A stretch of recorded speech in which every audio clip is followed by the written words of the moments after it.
여러분이 지금 만나고 있는 사람, 그 사람의 진짜 성격을 단 10초 안에 알아야 한다면 여러분은 어디를 보시겠습니까? 말투일까요? 표정일까요? 아니면 눈빛이나 옷차림일까요? 하지만 심리학자들은 전혀 예상하지 못한 한 지점을 먼저 보라고 말합니다. 그것은 바로 그 사람이 신고 있는 신발입니다. 지금 이 순간 여러분은 중요한 선택을 하고 있습니다. 믿어도 되는 사람인지, 조심해야 할 사람인지, 내가 기대어도 될 사람인지, 아니면 거리를 둬야 할 사람인지. 그 판단이 여러분의 삶을 바꿀 수도 있습니다. 잘못된 사람을 잘못 알아보는 순간 우리는 상처받고 신뢰를 잃고 자존감까지 무너집니다. 그러니 정말 중요한 질문은 사람은 어디를 보면 진심이 보일까라는 것이죠. 이야기의 시작은 서울 강북의 한 중학교에서 시작됩니다. 당시 교감으로 근무하던 은주는 교직 생활 25년 차의 노련한 교사였습니다. 하지만 그녀에게도 사람을 잘못 본 적이 있었습니다. 학교에 새로 부임한 남자 교사, 겉보기에는 매너도 좋고 말도 공손했습니다. 학생들과도 격없이 지내고 교사들 사이에서도 호감을 얻었습니다. 하지만 은주는 그 교사의 신발이 계속 신경 쓰였습니다. 늘 운동화 끈이 헐거웠고 흙이 묻은 채 교무실을 드나들었으며 비 오는 날에도 물기를 털지 않고 그대로 실내로 들어오곤 했습니다. 은주는 말했습니다. 그 사람의 말은 예의 바른데 신발은 사람을 존중하지 않았어요. 공간을 더럽히고 타인의 시선을 고려하지 않았죠. 그때 이상하다고 느꼈어야 했는데 몇 달 후 그 교사는 생활기록부 조작 문제로 학교 감사에 걸렸고 결국 징계를 받고 퇴사했습니다. 은주는 그 일을 회상하며 말합니다. 신발은 말보다 솔직하더군요. 말은 거짓말을 할 수 있지만 행동은 결국 진심을 말하거든요. 실제로 미네소타 대학의 심리학 연구에 따르면 신발 상태는 그 사람의 성격 중 성실성과 타인 존중도를 반영할 확률이 높다고 합니다. 신발이 깨끗하고 관리가 잘 되어 있는 사람은 일상 속에서도 세심하고 약속을 잘 지키며 자신이 머무는 공간을 존중하는 성향이 많았다고 밝혔습니다. 물론 외모나 패션 감각을 보라는 이야기가 아닙니다. 중요한 건 그 사람이 다른 사람과 공유하는 공간, 그리고 작은 디테일을 어떻게 다루는가에 대한 감각입니다. 철학자 장폴 사르트르는 말했습니다. 사람의 진짜 본성은 그가 침묵할 때 무엇을 하는지를 보면 알 수 있다. 우리는 종종 말에 속습니다. 하지만 행동은 그 사람의 무의식적인 진실을 담고 있습니다. 그리고 그 행동 중 가장 무의식적으로 드러나는 것이 바로 신발입니다. 신발은 우리 삶에서 가장 바닥에 붙어 있는 물건입니다. 그 바닥을 어떻게 대하는지가 그 사람의 겸손함, 배려, 그리고 감정의 정돈 상태를 보여줍니다. 다음으로는 신발 외에도 사람을 단번에 파악할 수 있는 두 번째 지점을 소개하겠습니다. 어느 날 한 여성 상담자가 말했습니다. 저는 사람을 만나면 그 사람이 커피를 어떻게 마시는지를 봐요. 처음엔 이해하기 어려웠습니다. 커피 마시는 모습이 뭐가 그렇게 중요하냐고 반문할 수도 있겠지요. 하지만 그녀는 조용히 웃으며 덧붙였습니다. 그 사람이 커피를 마시기 전 테이블을 닦는지, 컵을 양손으로 받는지, 혹은 한 손으로 툭 잡고 시선도 주지 않는지. 이런 행동에서 그 사람의 무의식적인 태도가 보여요. 심리학에서는 이를 사소한 행동에 담긴 정서 표현이라 부릅니다. 사람은 스스로를 숨기려고 할 때 말과 표정을 조절합니다. 하지만 익숙한 상황에서의 작은 행동에는 방심이 스며들기 마련입니다. 그 방심이 그 사람의 진짜 얼굴을 보여주기도 합니다. 사례 하나를 소개하겠습니다. 경기도 성남의 한 소규모 법률 사무소. 그곳에서 사무보조로 일하던 수지는 출근한 지 2주 만에 동료 변호사인 창수를 이상하게 여기기 시작했습니다. 겉으로는 친절하고 항상 괜찮으세요? 라는 말을 입에 달고 다녔습니다. 하지만 수지는 그가 종이컵을 다 마신 뒤 항상 책상에 툭 버리듯 놓고 간다는 점이 거슬렸습니다. 사무실의 커피 머신 근처에는 작은 쓰레기통이 있었고 모두가 거기에 컵을 버리고 가는 것이 룰이었습니다. 그런데 창수만 유독 자기 자리에 그대로 두고 자리를 떴습니다. 처음에는 바빠서 그런 줄 알았지만 그가 커피를 마시는 다른 순간을 유심히 보자 한 가지 공통점을 발견했습니다. 항상 받는 건 한 손, 컵을 내려놓는 건 무심히, 눈도 마주치지 않은 채 감사나 미안함의 표현 없이 당연하다는 듯 행동한다는 것. 이 작은 행동 하나로 수지는 창수에게 느껴졌던 이상한 거리감의 정체를 깨달았습니다. 이 사람은 겉으로는 다정하지만 자신보다 약하다고 생각하는 사람에게는 배려를 생략하는 사람이구나. 결국 몇 달 뒤 창수는 동료 직원과의 갈등 문제로 직장 내 괴롭힘 신고가 접수되며 부서를 옮겼고 사무소 내 분위기는 완전히 바뀌었습니다. 여기서 핵심은 이렇습니다. 두 번째로 살펴야 할 지점은 작은 행동 속에 감춰진 태도입니다. 식당에서 식기를 어떻게 다루는지, 엘리베이터 문을 열어주는지, 말없이 문을 닫는지, 이런 일상의 동작 하나하나가 그 사람의 인성, 특히 타인에 대한 배려와 겸손의 정도를 가장 정확하게 말해줍니다. 철학자 공자는 작은 예절을 지키는 자, 큰 일에서도 사람을 존중한다고 했습니다. 우리가 사람을 판단할 때 화려한 말이나 이력보다 작은 일에 어떻게 행동하는지를 보는 것은 곧 그 사람의 중심을 보는 일이기도 합니다. 한번 여러분의 주변을 떠올려 보세요. 평소 말은 번듯하지만 커피 한 잔, 물 한 컵도 자신이 가져온 것을 남에게 맡기듯 무심히 놓고 다니는 사람. 그 사람은 어쩌면 여러분을 같은 방식으로 바라보고 있는지도 모릅니다. 이번에는 세 번째이자 마지막으로 가장 깊이 있는 판단 기준을 함께 나눠보겠습니다. 그 기준은 그 사람이 타인의 부재를 어떻게 대하는가에 관한 것입니다. 서울 마포구의 한 아동복지센터에서 일하던 지연은 늘 바쁘고 정신없는 하루를 보냈습니다. 보호가 필요한 아이들, 신고 접수된 가정 문제, 하루에도 수십 통씩 쏟아지는 전화 속에서 그녀가 가장 중요하게 여긴 건 사람을 단시간에 파악하는 능력이었습니다. 그러던 어느 날 지연은 한 아이의 후원자로 등록한 40대 남성 승현을 처음 만났습니다. 정중한 말투와 깔끔한 외모, 기부 동기까지 완벽한 사람이었습니다. 하지만 지연은 어딘가 이상함을 느꼈습니다. 그 느낌의 시작은 아이의 방에 함께 들어가던 순간이었습니다. 아이의 침대가 어지러워 있었고 작은 인형 하나가 바닥에 떨어져 있었는데 승현은 인형을 피해 조심스레 걸으며 그저 말했습니다. 여기 좀 정리가 안 돼 있네요. 아이를 향한 배려, 떨어진 인형을 주워주는 따뜻함, 혹은 무릎을 굽히는 동작, 그 어떤 것도 없었습니다. 지연은 그 순간 깨달았습니다. 이 사람은 아이가 없을 때, 아이가 모를 때의 태도가 너무나 다르다는 것을. 며칠 후 지연은 몰래 설치된 CCTV를 통해 승현이 혼자 있을 때 아이 방을 둘러보며 무표정하게 벽을 두드리거나 작은 물건들을 들여다보는 모습들을 확인했습니다. 그는 결국 후원자 명단에서 제외되었고 센터 측은 더 조심스러운 절차를 도입하게 되었습니다. 지연은 그 일을 겪고 나서 사람을 판단하는 가장 결정적인 순간은 타인이 없을 때 그 사람이 어떻게 행동하느냐라고 말했습니다. 이것이 바로 사람을 판단할 수 있는 세 번째 기준입니다. 타인의 시선이 없을 때 그 사람이 보여주는 태도, 그것이야말로 그 사람의 진짜 모습입니다. 누군가가 떠나고 나서도 정리해주는가, 자리를 정돈하는가, 혹은 무관심하게 뒷모습만 남기는가.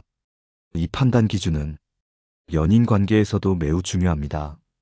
여러분은 혹시 연인이 없는 자리에서 상대방이 여러분을 어떻게 이야기하는지 알고 계신가요? 친구들과의 자리에서 혹은 직장 동료들과의 대화 속에서 그 사람이 여러분을 지켜주는지 아니면 쉽게 평가하거나 험담하는지, 그건 곧 그 사람의 배려의 진심을 알려주는 가장 정확한 단서입니다. 철학자 임마누엘 칸트는 말했습니다. 진정한 도덕은 타인의 눈을 의식하지 않을 때 나타난다. 이 말처럼 우리가 인간관계에서 정말 조심해야 할 사람은 눈앞에서는 친절하지만 등 뒤에서는 무관심하거나 무례한 사람입니다. 세 번째 기준은 그래서 이렇게 요약할 수 있습니다. 그 사람이 타인이 없는 자리에 있을 때 무엇을 하고 어떻게 머무르며 어떤 흔적을 남기는가. 이 세 가지를 종합하면 한 사람의 중심, 즉 인격의 실루엣이 떠오릅니다. 신발에서 드러나는 무의식적인 태도, 작은 행동 속 배려의 습관, 타인의 부재 앞에서 드러나는 진짜 성향. 이제 다음으로는 이 세 가지 기준을 실생활에서 어떻게 활용하고 또 어떤 점들을 더 깊이 관찰해야 할지를 전문가의 조언과 함께 다뤄보겠습니다. 심리학자 최재훈 교수는 사람을 판단하는 능력은 단순한 관찰력이 아니라 반복되는 패턴을 읽어내는 힘이라고 말합니다. 우리가 한 사람을 제대로 알기 위해선 단편적인 모습이 아니라 작은 행동들의 누적을 통해 일관된 본성을 읽어야 한다는 것이죠.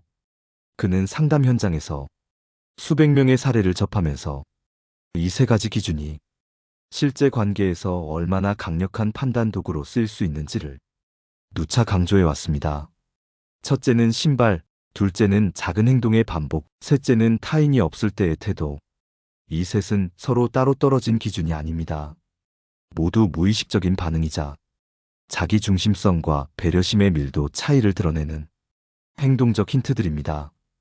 예를 들어 교수의 상담 사례 중 하나였던 20대 초반의 여성 상담자 혜미는 연애 중이던 남자친구가 말로는 언제나 사랑한다고 했지만 만날 때마다 신발을 아무렇게나 벗고 식사 자리에서는 휴지를 아무데나 던지고 카페에서는 늘 직원에게 고압적인 태도를 보였다고 말했습니다. 하지만 혜미는 말이 너무 다정해서 그냥 다 무시하려 했어요라고 했습니다. 교수는 그녀에게 이렇게 말했습니다. 그가 무의식적으로 드러내는 행동이 바로 진심이고 그 진심이 결국 당신을 대하는 방식으로 이어질 겁니다. 실제로 그 남자는 몇 달 뒤 사소한 다툼 후 갑작스럽게 연락을 끊고 이별을 통보했습니다. 혜미는 그제서야 말보다 행동이 훨씬 일관된 진실이었다는 걸 통감하게 되었죠. 최 교수는 말합니다. 사람은 본질적으로 자기중심적인 존재입니다. 하지만 그 자기중심성을 타인과 함께 있는 상황에서 어떻게 조절하고 조화시키느냐가 바로 성숙함의 척도입니다.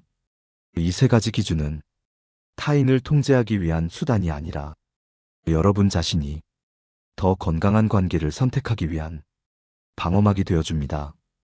특히 연애, 직장, 인간관계 등 여러 상황 속에서 누구를 신뢰해도 되는지, 누구와는 거리를 두어야 하는지를 판단할 때 이 세 가지를 기억해 두는 것만으로도 불필요한 상처를 막을 수 있습니다. 혹시 여러분은 지금 누군가의 말만 믿고 그 사람을 신뢰하고 계시진 않나요? 혹은 반대로 작은 행동에서 느껴지는 불편함을 내가 예민한 걸지도 몰라라며 억누르고 계시진 않나요? 관계 속에서 진짜 감정을 간파하려면 마음이 아니라 눈으로 그리고 꾸준한 관찰로 판단해야 할 때가 많습니다. 철학자 노자도 큰 소리는 들리지 않고 큰 진실은 말로 설명되지 않는다고 했습니다. 우리 모두는 알고 있습니다. 진심은 말로 드러나는 게 아니라 태도에 스며드는 것이라는 사실을.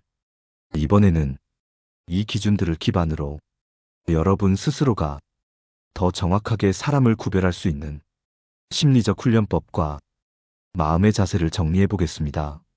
사람을 보는 눈을 기른다는 건 하루아침에 생기는 능력이 아닙니다. 심리학자 백은경 박사는 관찰력은 정서의 근육이다라고 표현합니다. 정서의 근육은 자신의 감정을 민감하게 느끼고 타인의 감정 변화에 따라 미세하게 반응하는 능력입니다. 이 감각이 발달한 사람은 다른 사람의 말투나 표정, 행동의 흐름 속에 숨겨진 진짜 의도를 캐치해냅니다. 예를 들어 여러분은 누군가와 대화할 때 그 사람이 자주 시계를 본다면 그저 바빠서일 수도 있지만 심리학적으로는 그 대화 자체에 집중하지 않거나 심리적 거리감을 표현하는 신호일 수도 있습니다. 또한 상대가 말하는 중간에 자주 주변을 둘러보거나 자신의 손톱이나 물건을 만지작거릴 경우 그건 불안이나 피로감 혹은 지루함을 드러내는 신호일 수 있습니다.